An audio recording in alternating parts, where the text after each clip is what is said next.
January 31st, 1944. The Anzio landing zone, Italy. A pencil quivered in the grasp of Headman Vera Hoffman as he leaned against the concrete expanse of his command dugout, meticulously documenting the spectacle he had just observed through the observation scope. The Americans wield a firepower of truly astonishing magnitude. Bunker Louisa is no more. 4 feet of fortified concrete simply vanished in a singular moment. Through the swirling haze and pulverized debris, he could discern the immense depression where the stronghold had stood resilient for 8 months. This bunker, engineered to withstand direct impacts from 210mm projectiles, according to the rigorous standards of Wehrmacht engineering, had been utterly obliterated by a solitary discharge from an American super-heavy artillery piece, launched from a distance beyond the visible horizon. 32 men of the 3rd Panzer Grenadier Division, along with vast quantities of concrete and steel, ceased to exist.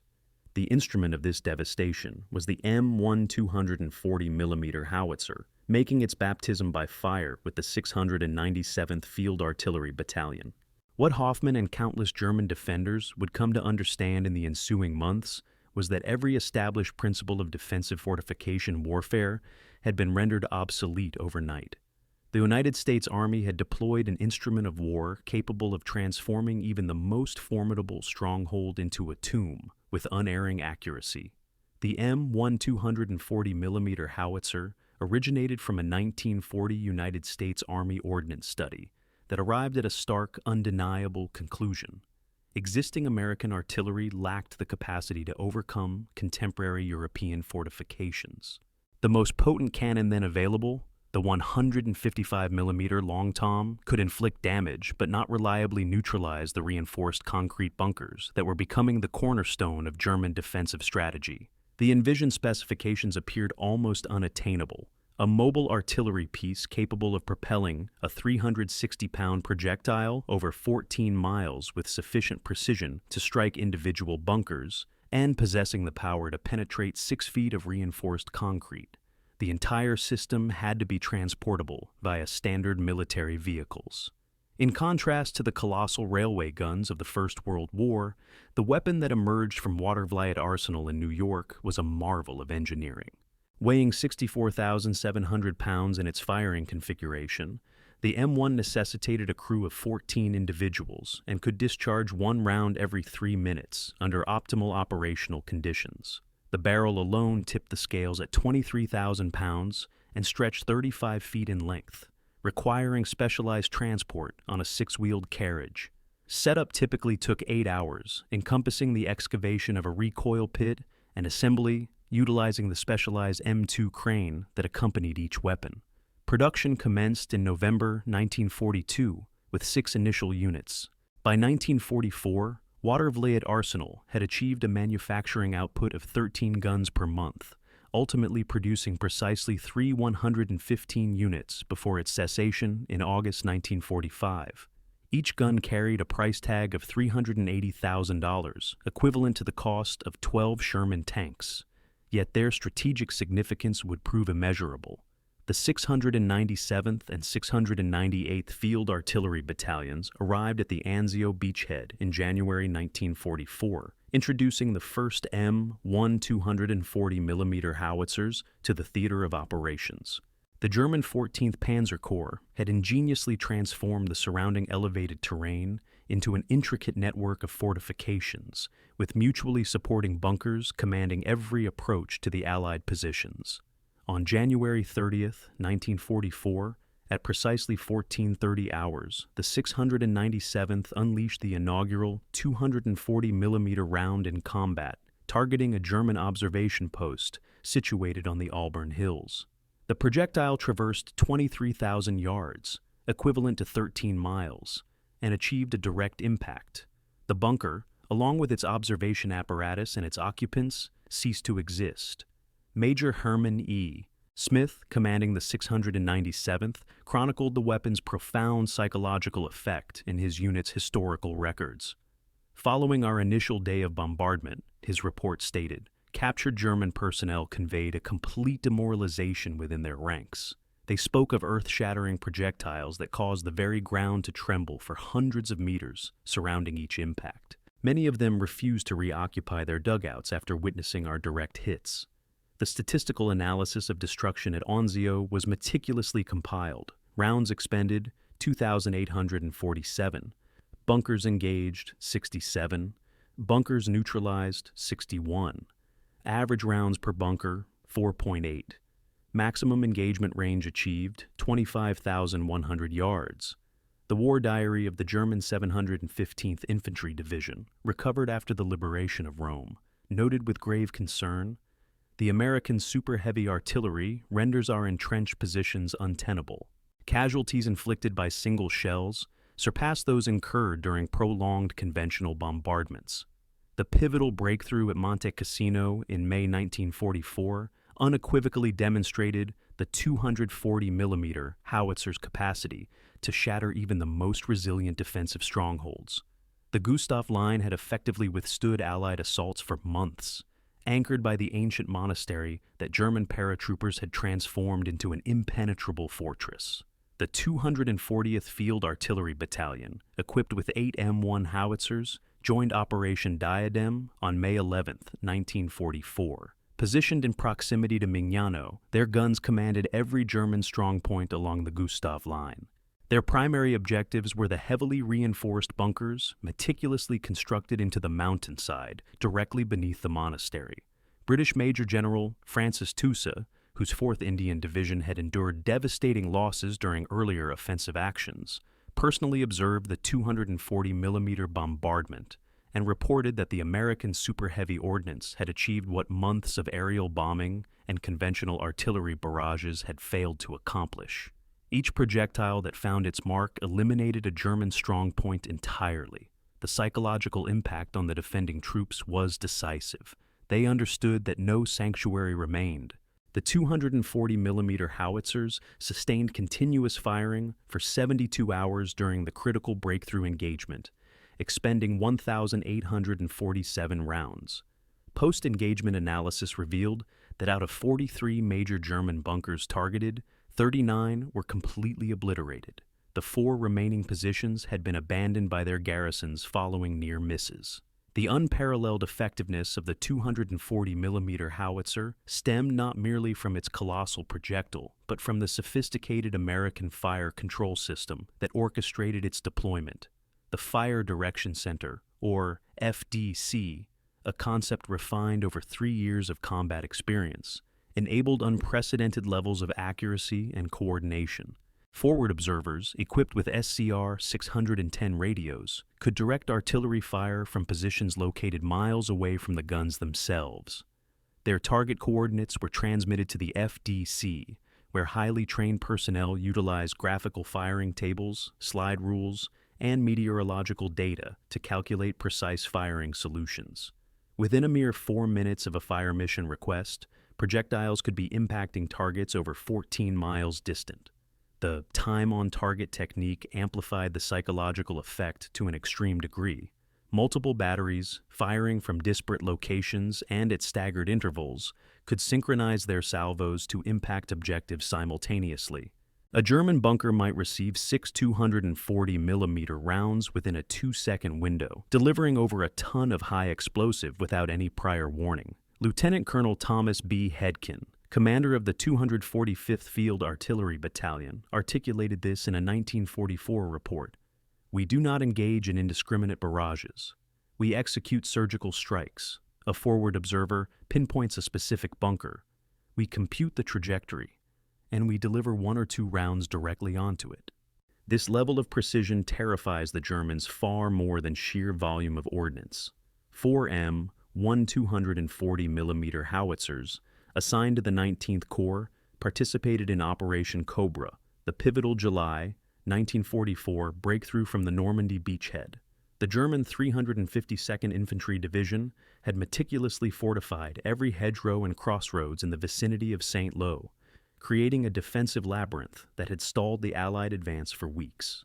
The 272nd Field Artillery Battalion brought their 240mm howitzers to bear on July 24th.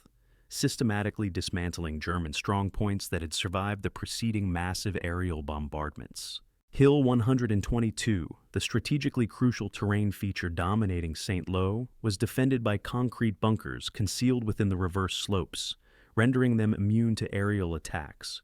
Technical Sergeant Raymond Jones, Section Chief with Battery A, 272nd Field Artillery, later testified, "We could plainly see the Germans believed themselves secure in those reverse slope positions.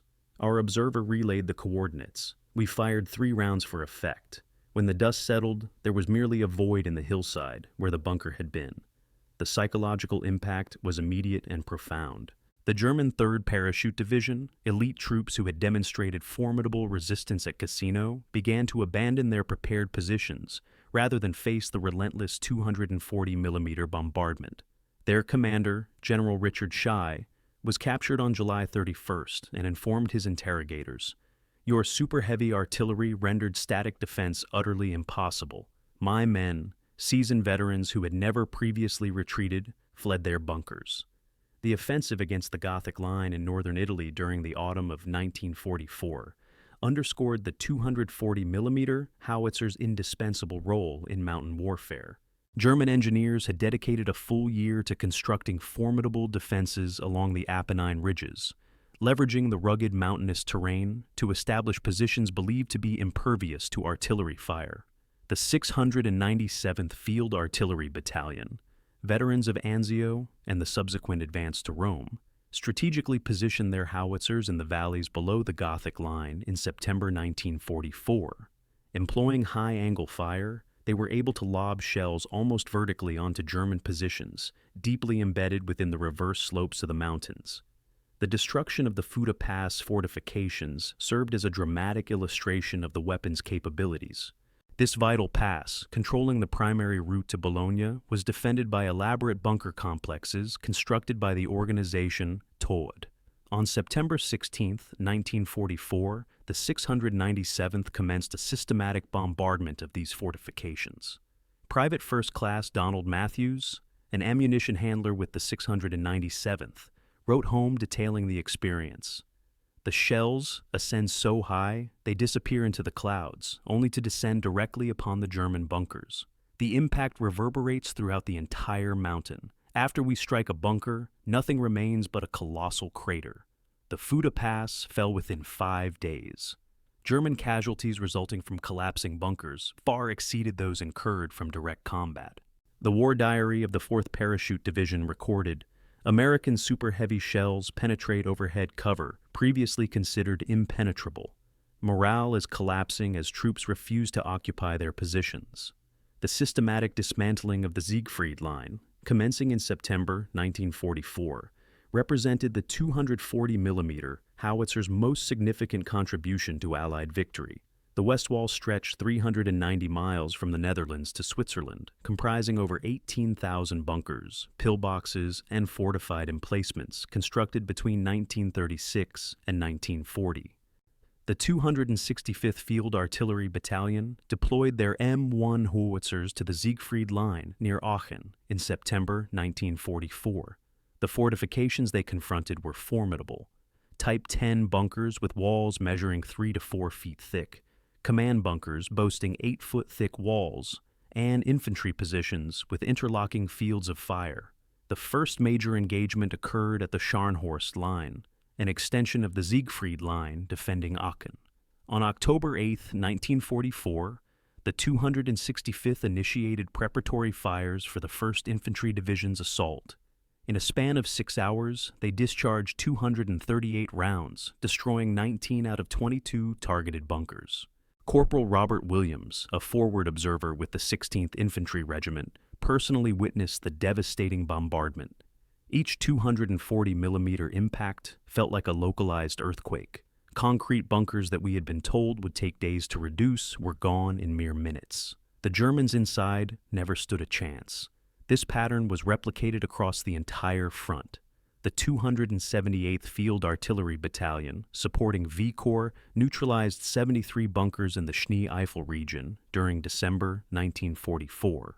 The 698th Field Artillery Battalion, operating near Metz, eradicated the defensive rings surrounding the city in November 1944, expending over 3,000 rounds in a 2-week period. The Vosges Mountains Campaign, conducted from October to November 1944, presented unique challenges. German forces had heavily fortified the densely wooded ridges with bunkers cleverly camouflaged by thick tree cover. Invisible to aerial reconnaissance and shielded from conventional artillery by the terrain, the 265th Field Artillery Battalion developed innovative tactics for forest warfare. When available, they utilized proximity-fused shells to achieve airbursts above the tree canopy, with blast effects penetrating downward onto the bunkers. Employing conventional shells, they adopted box and one tactics. 4 rounds were fired at the perimeter of a suspected position, followed by a single round directly in the center.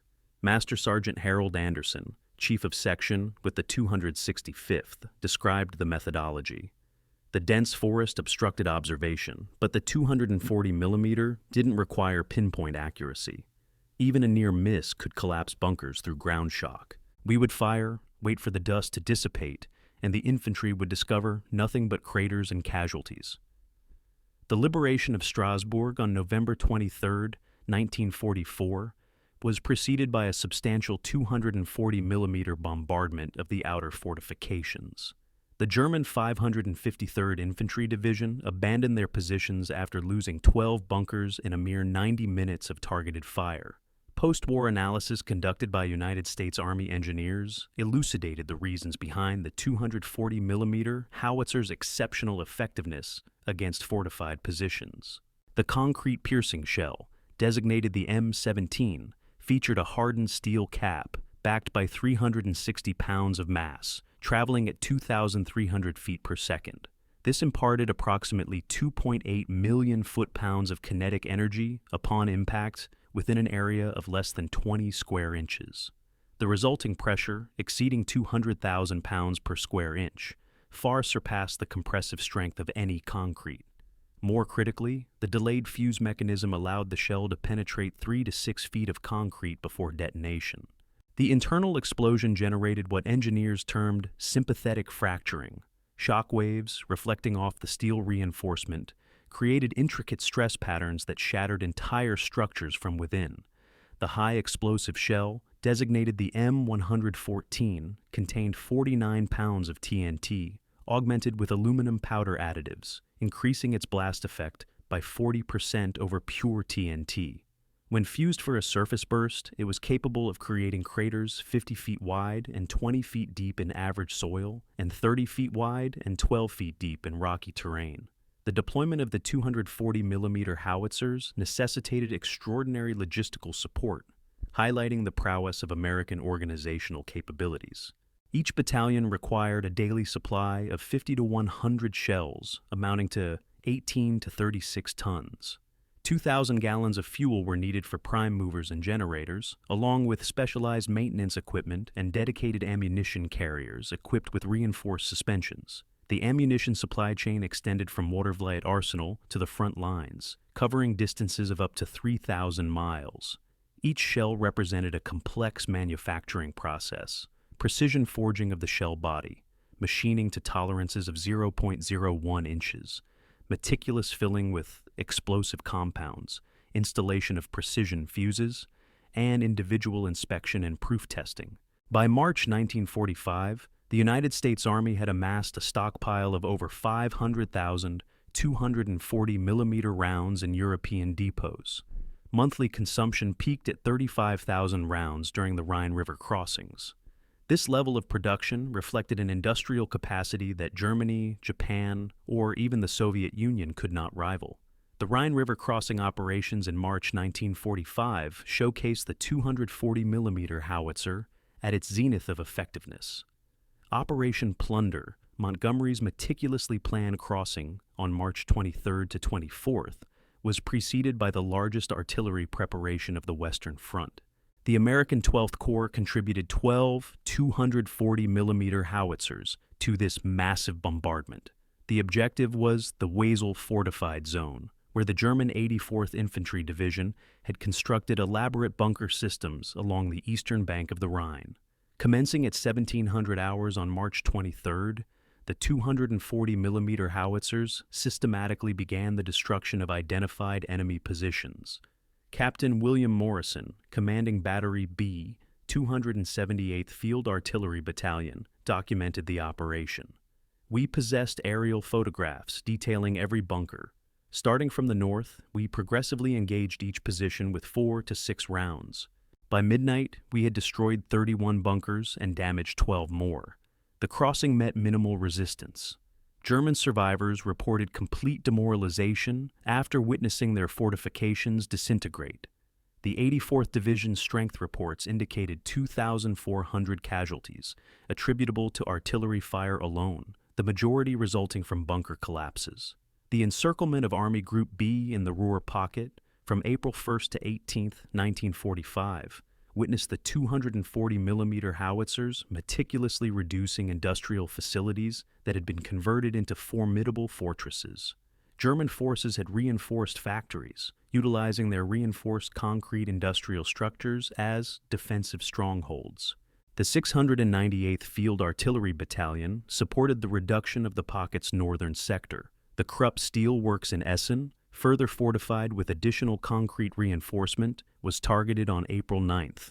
240mm rounds transformed the main factory buildings into twisted, mangled rubble. Staff Sergeant James Peterson, a forward observer with the 313th Infantry Regiment, witnessed the destruction firsthand. These were not ordinary structures, he recounted. They were industrial fortresses with walls 3 feet thick. The 240mm shells passed through them as if they were made of tissue paper. The devastation was absolute.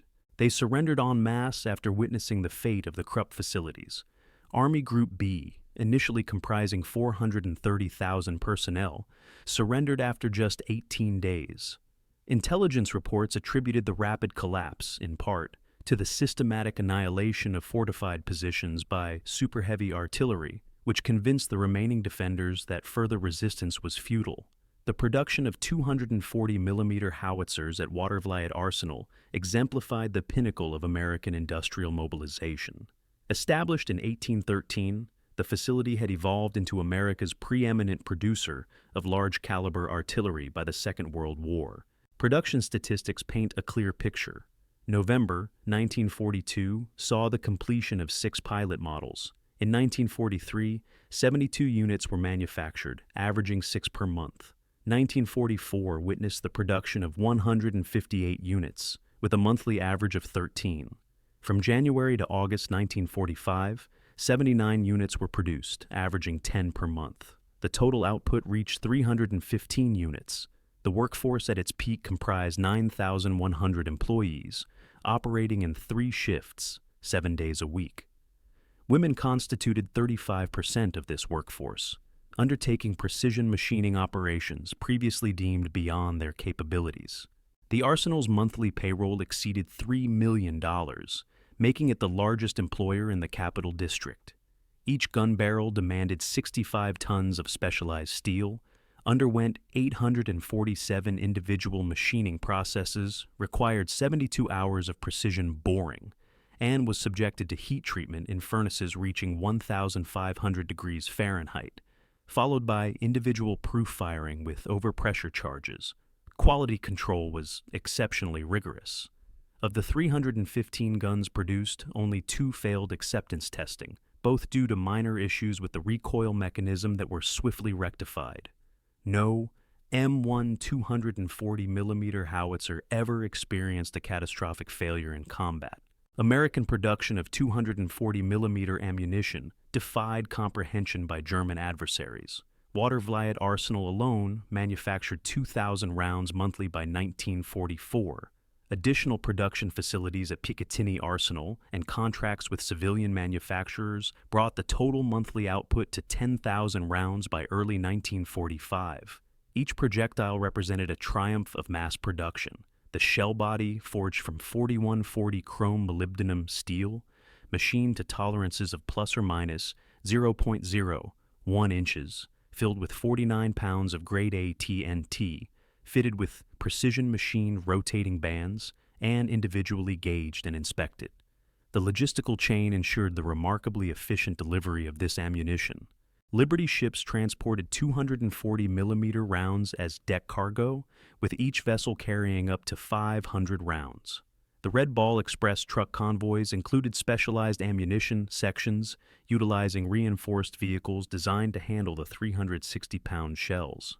By April 1945, United States forces in Europe had expended 118,429 rounds of 240mm ammunition, while maintaining theater reserves exceeding 100,000 rounds.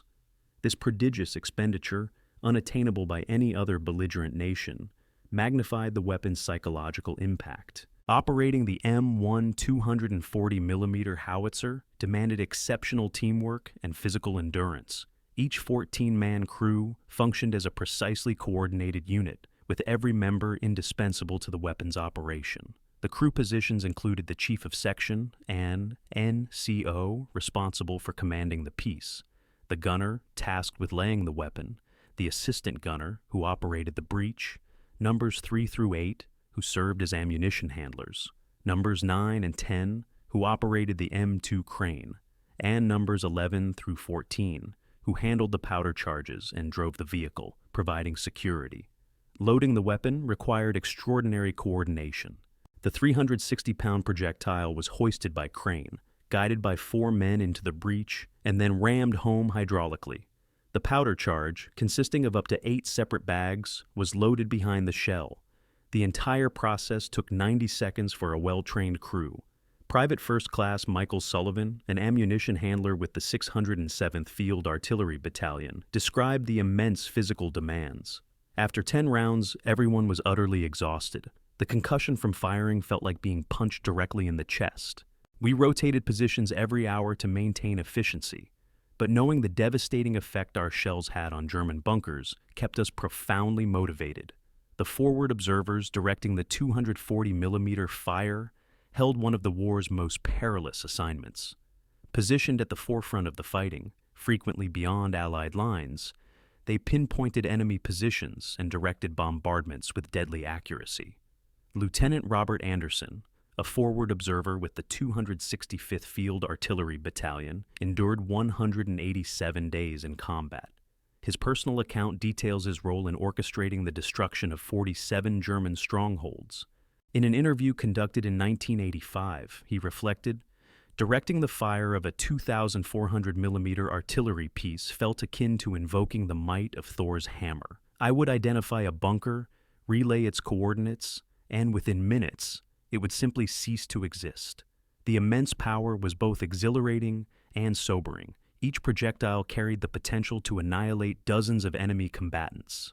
The equipment carried by these forward observers included a BC scope offering 20 times magnification, an M1 plotting board, an SCR-610 radio, a 48-pound backpack unit, a map case containing aerial photographs, a compass, and a rangefinder.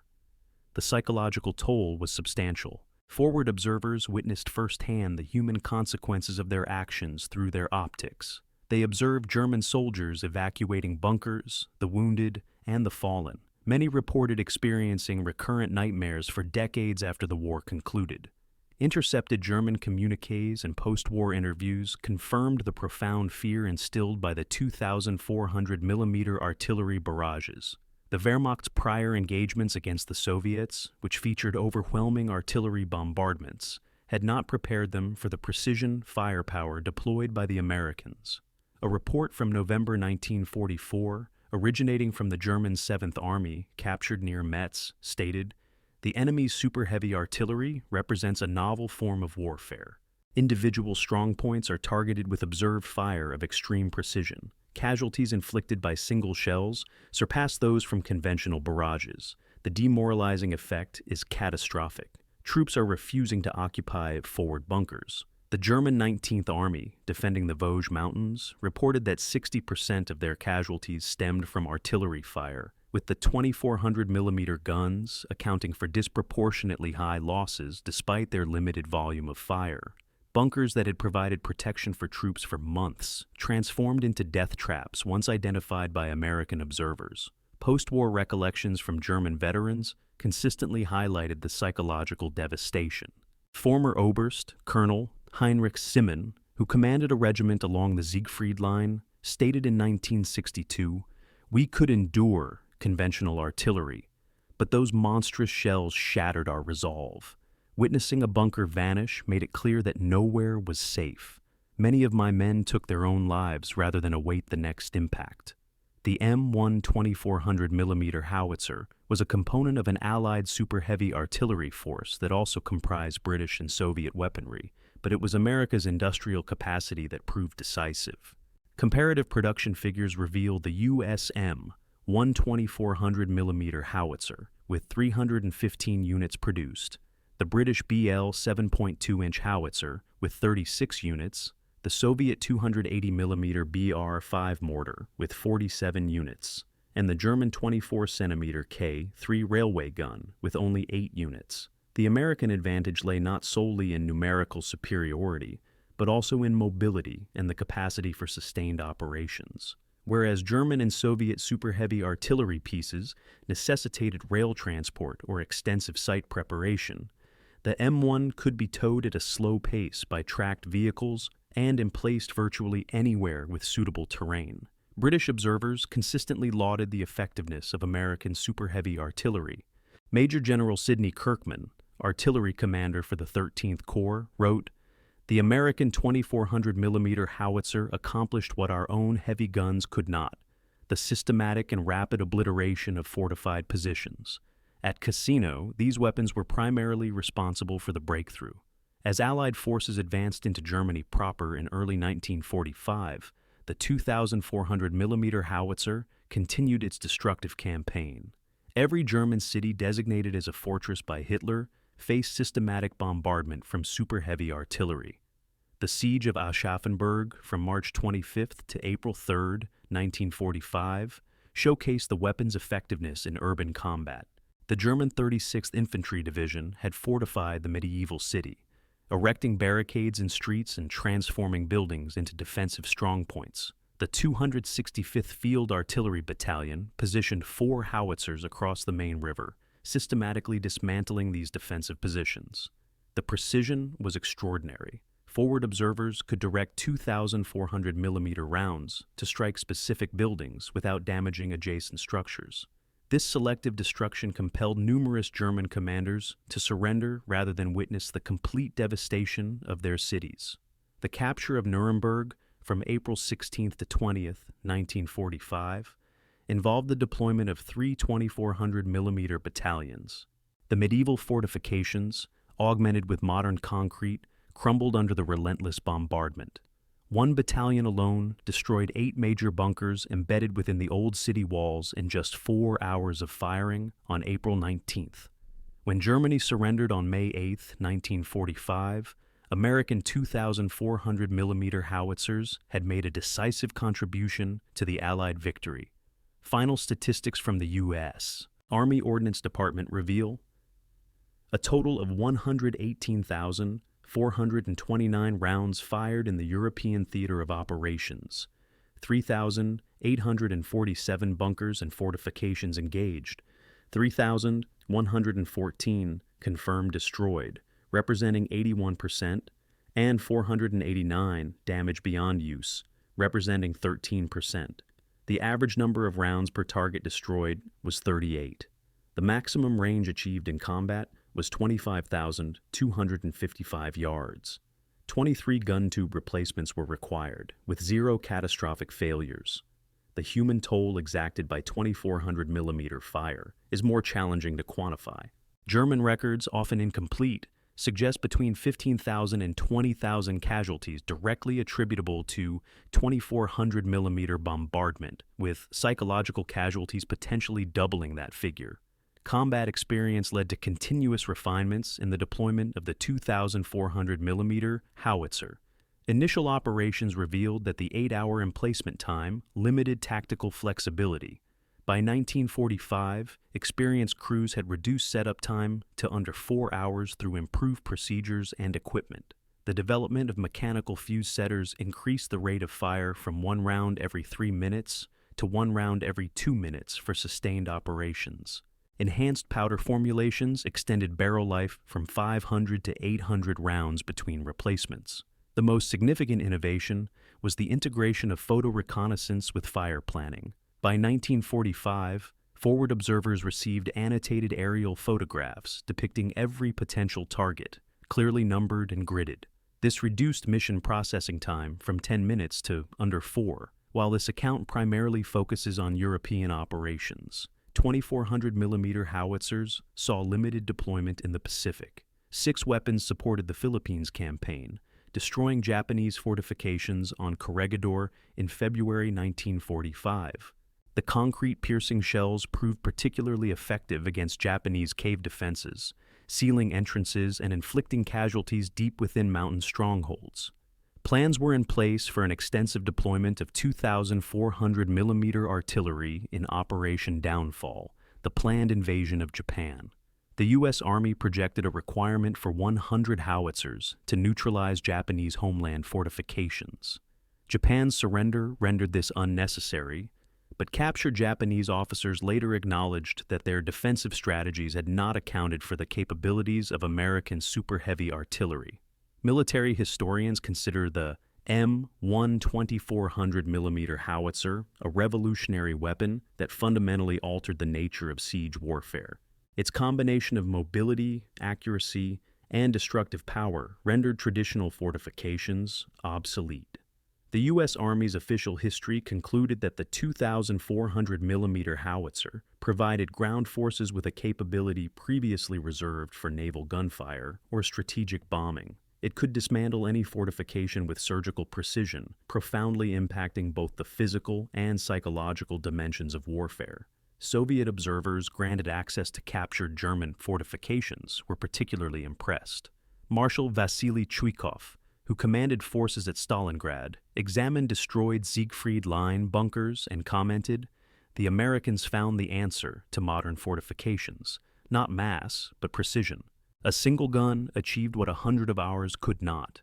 The terror instilled by 2,400mm bombardments left enduring psychological scars." The German Veterans Association documented high rates of specific phobias among survivors.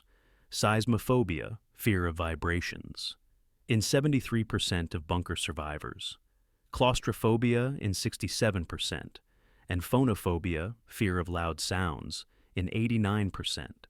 Dr. Hans Müller, treating veterans in Munich during the 1950s, identified bunker syndrome, a complex of symptoms including nightmares, panic attacks, and an inability to enter concrete structures. His research suggested that the sudden, complete destruction of supposedly secure positions created unique patterns of trauma. American veterans also bore psychological burdens. Forward observers reported recurring dreams related to calling in fire missions. Gun crews described permanent hearing damage despite the use of protective equipment. The physical sensations of firing, the ground shock, chest compression, and overwhelming noise remained vivid for decades.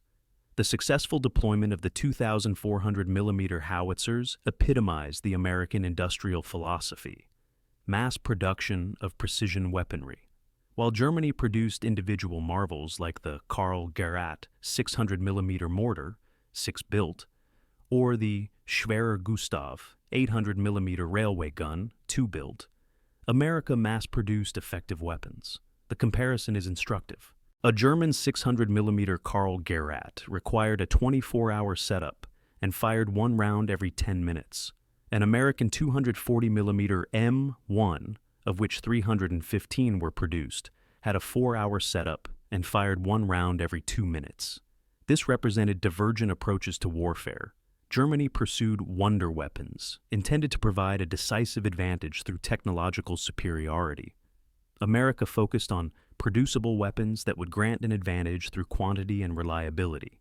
The 2,400mm howitzer program cost approximately $120 million in 1945, encompassing development, production, and ammunition.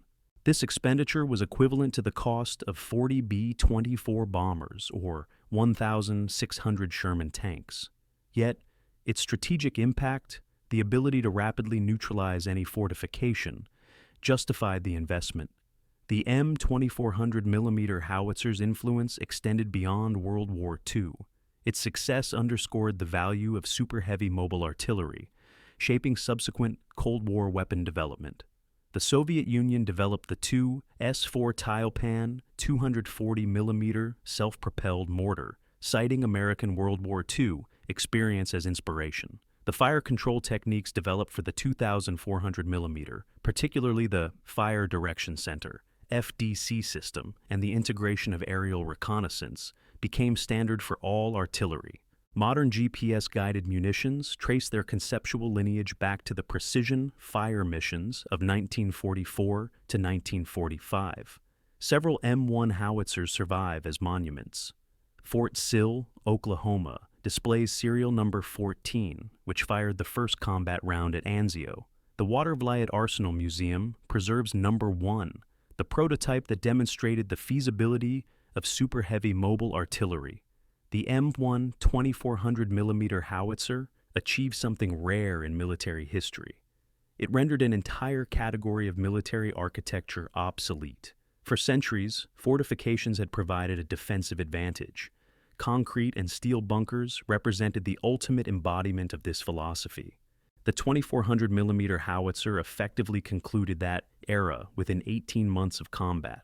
General Dwight D. Eisenhower, in his post-war memoir, wrote, "The 2400mm howitzer gave us the ability to breach any defensive position quickly and economically. It saved thousands of Allied lives by eliminating fortifications that would have otherwise necessitated costly infantry assaults." Field Marshal Albert Kesselring, defending Italy and later southern Germany, offered the enemy's perspective. The American 2400mm gun was a weapon against which we had no defense. Our bunkers, built at enormous expense in materials and labor, became death traps. The psychological impact was devastating. Troops lost faith in any defensive position. Behind the statistics were individual soldiers whose service contributed to victory. Their stories, preserved in unit histories and personal memoirs, humanized the mechanical destruction. Sergeant David E. Mathice, of the 697 Field Artillery Battalion, served from Anzio until the war's conclusion, participating in the destruction of over 100 enemy positions. In a 1990 interview, he reflected, "We knew we possessed something extraordinary. When the infantry requested our support, we could neutralize obstacles that had halted entire divisions. However, we were also acutely aware that each shell might claim dozens of enemy lives. It was necessary, but not easy." Lieutenant Harold Saunders of the 272nd Field Artillery Battalion directed fire during the Normandy breakout. His forward observer team spent 73 consecutive days in combat, calling in missions that destroyed 31 German strongpoints. "The 2400mm was our trump card," he stated. "When nothing else worked, when the Germans believed they were secure, we could reach out and strike them. It saved American lives, and that was paramount."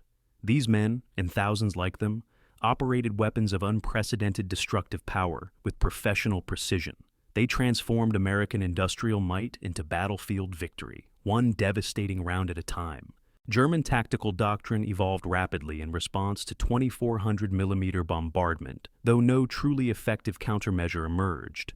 By late 1944, Wehrmacht defensive instructions prioritized dispersion and camouflage over fortifications. The German 7th Army's December 1944 tactical directive stated, "Fixed fortifications must be abandoned in the presence of American super-heavy artillery. Troops should construct field positions, frequently relocated, with overhead cover sufficient only for conventional artillery. Bunkers concentrate casualties rather than preventing them." This marked a complete reversal of German defensive doctrine, developed over decades. The Prussian tradition of elaborate field fortifications, refined through World War I and the Eastern Front, crumbled before American firepower. Some German innovations showed promise. Dummy positions, heated to simulate occupation, occasionally drew fire away from actual locations. Smoke generators obscured observation. Electronic jamming attempted to disrupt American radio communications. However, these measures merely delayed the inevitable. General Hasse von Manteuffel, commanding the 5th Panzer Army during the Battle of the Bulge, summarized German frustration. We could accept being outproduced. That was expected when fighting America. But the precision of their heavy artillery made every defensive position vulnerable. We were not just outgunned but outclassed. Operating the 2,400mm howitzers also exacted a toll on American forces. Gun crews suffered extensive hearing damage. Post-war Veterans Administration studies found that 90% of 2,400mm veterans had significant hearing loss. The concussion from firing caused chronic traumatic encephalopathy in some long-serving crew members. Forward observers faced the highest casualty rates of any artillery specialty. Of 127 forward observers trained for 2,400mm battalions, 31 were killed and 43 wounded, resulting in a 58% casualty rate. Their exposed positions and the high value Germans placed on eliminating them made survival unlikely. Mechanical failures, though rare, could be catastrophic. On March 3, 1945, a premature detonation within the bore of a 2,400mm howitzer near Pumo killed 5 crew members. Investigations revealed a faulty fuse, leading to improved quality control procedures. The logistical burden was immense. Each 2,400mm battalion required 67 vehicles, including specialized prime movers, cranes, and ammunition carriers. Fuel consumption averaged 2,000 gallons daily when on the move. The weapon's weight damaged roads, necessitating engineer support to maintain supply routes. The M2400mm howitzer represented American warfare philosophy at its most effective, overwhelming firepower delivered with precision, supported by unlimited industrial production. While individual German bunkers might have been structurally superior, American industry could destroy them faster than Germany could construct them. This mathematical certainty of victory through production terrified German commanders more than tactical defeat. They could counter superior generalship with clever tactics and offset numerical disadvantages with superior training, but they could not match unlimited precision firepower backed by an infinite ammunition supply. The 2,400mm howitzer ultimately served as a manifestation of American industrial democracy, defeating European totalitarianism. Free workers in Detroit, Pittsburgh, and Watervliet produced weapons that demolished fortifications built by slave labor. The triumph was not merely military, but a moral testament that democratic societies could marshal greater power than dictatorships. The German encounter with American 2,400mm howitzers was more than a military defeat. It was a psychological transformation achieved through technological shock. Soldiers who had believed in the supremacy of German engineering, the impregnability of concrete fortifications, and the advantage of prepared defenses discovered that American industrial capacity had rendered their entire military doctrine obsolete. The numbers tell only part of the story. 315 howitzers produced, 118,429 rounds fired, and 3,114 bunkers destroyed. The true impact was measured in the complete collapse of German faith in fixed defenses. Every shattered bunker demonstrated American superiority not only in firepower, but in every facet of modern warfare: logistics, production, technology, and organization. The 2,400mm howitzer did more than destroy fortifications. It demolished the psychological underpinnings of German resistance. Wehrmacht soldiers learned to fear not just the shell itself, but everything it represented. Unlimited ammunition, precise fire control, mechanical reliability, and the terrible efficiency of American industrial democracy. In the ruins of the Siegfried Line lay not merely broken concrete, but the shattered remnants of Nazi Germany's military aspirations. The thunder of the 2,400mm howitzer was the sound of American industrial might, proclaiming inevitable victory. Every German soldier who heard it understood its grim significance. They had challenged the arsenal of democracy and had lost. The terror would echo long after the guns fell silent. Veterans would spend decades attempting to process the trauma of witnessing their supposedly impregnable fortifications vanish in clouds of pulverized concrete. Yet, from the terror emerged transformation. The recognition that the age of fixed fortifications had ended, and with it, any military doctrine predicated on static defense. The M1 2400mm howitzer had spoken with the voice of American industry, and its message was unmistakable. In modern industrial warfare, no defensive position is unassailable, no fortification impenetrable, and no bunker incapable of becoming a tomb.